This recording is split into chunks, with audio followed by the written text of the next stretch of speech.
Nou, die energiecoöperatie, wat houdt het krijgt in? Ja, het is het doel eigenlijk om de mensen in Kalmerswaard en van je Kleester bewust te maken van hun energieverbruik. Een gebruik en wat er hier op besparingsmogelijkheden binnen. En dan proberen we dus met de seizoenen de onvragen wat te clusteren. En dat er dan een boel onvragen binnen van warmtepompen, dat we daar zo collectief wat inkeer kennen. Of met zonnepaneel, dat is eigenlijk een beetje de insteek worden. Ja, en hoe stiert het ervoor met de dwarsenzin hier in de regio, of in ieder geval in Kalmerswaard en regio? Binnen mensen zich bewust, of is er echt met dwaande het idee? Misschien dat Theo daar iets om te vertellen kan? Nou, we het verhoren wel. En vooral de gasprijzen. Dat is eigenlijk waar je vriend denk ik in zet, dat mensen daar bewuster van binnen. Dus we merken wel dat er wel energie zit om je mee aan de slag. En dit wil waarlijk gezamenlijk organiseren. We willen eerst, het is eigenlijk opgericht in het begin om meer met zonnepanelen te doen. Maar dat zit een beetje vast op aansluitingen, zeg maar. Dus ik een hele goede manier om energie minder te broeken is te besparen, zeg maar.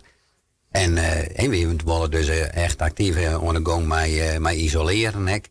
En daar ben ik subsidies voor vanuit de gemeente. Dus per wenning is daar €2500 subsidie voor. Dus dan kan mensen echt daar actief mee aan de gang. Ja, want je zei inderdaad al de zonnepanelen, isolatiemogelijkheden. Dus dat maakt net een hele hege drompelwijze van goormeesken, neem ik gewoon. Dat binnen voorbeelden van mogelijkheden. Tjeerd, jij hebt een hele soort verhalen over warmtepompen. Maar er zit misschien dat eigenlijk wel een hele hoop wat hek en negen nog zitten. Ja, het is ook wel zo dat het orgestensysteem moet wel geschikt worden. Op het moment dat eigenlijk te hege temperatuur vreet, zoals vaak met radiatoren het geval is, dan juist ik dat het rendement enorm inzakkert. En dus eigenlijk wel van zwaar dat het beide kanten wordt. De vliegverwarming eigenlijk of wandverwarming, wat ik soms tapast doe. Maar dat is ook wel een ding, ja. En hij een bepaald beeld hoe het ervoor staat met de meeste wenningen, hoe qua isolatie of qua besparing? Ja, dat is nog wel een hele slag te slaan. Ik zei dat ik het eerste denk om het isoleren en dan is het ventileren dan wel heel belangrijk, want als een wenning heel wordt tastapet en dan is de ventilatie ook wel belangrijk. Ja, en dan pas kun je daar ook denken van, kunnen we het wel met een warmtepomp?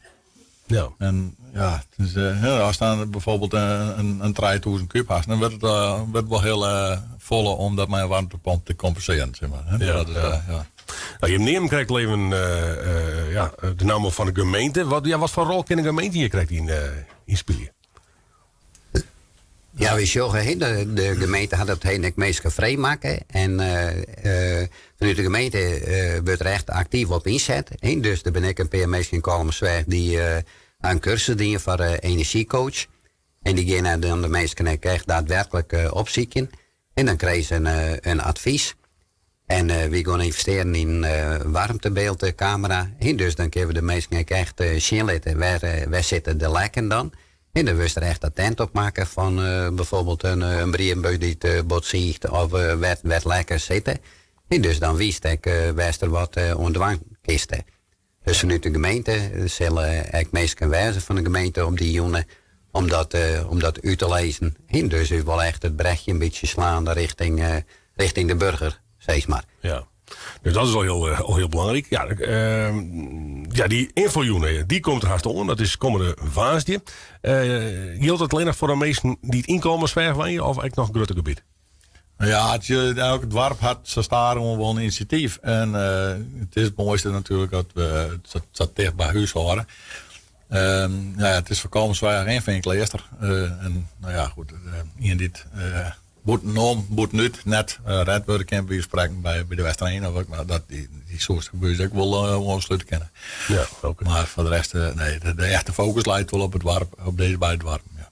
Oké, nou dat is al heel wichtig. Je hebt een website die online is, daar kunnen mensen meer informatie vinden. Ja. Je nog even opzochten wie de Kleester, www.kleester op zijn Friesk streepje zwerg op zijn Fries .buurtkracht.online.nl. Dat is de hele naam van de website. Ja, het is al een lange naam, maar dat is hem voluit. Ja. Nou, even hoe die info jongen. Dus waar komen de waas is dat? Hoe laat begint het en waar is het? Het is in het Traidwarpen. We zo'n om zo'n uur dingen lopen horen. En eigenlijk die vragen dat we zeggen, dan hebben we een startmoment. En dus, er eerst nog wat mogelijkheid om de stands te bezieken en daar nog wat informatie op te doen. En dan, hoe laat het rent. Oké. Nou, het zingen. Komende waas die dus de inloop is van zo'n uur. Het dwarp is de Traidwarpen in Kolmersweg. Tegen dank Theo Mulder, Freek van de Veen van de Energiecoöperatie Kolmersweg. En heel veel succes ermee.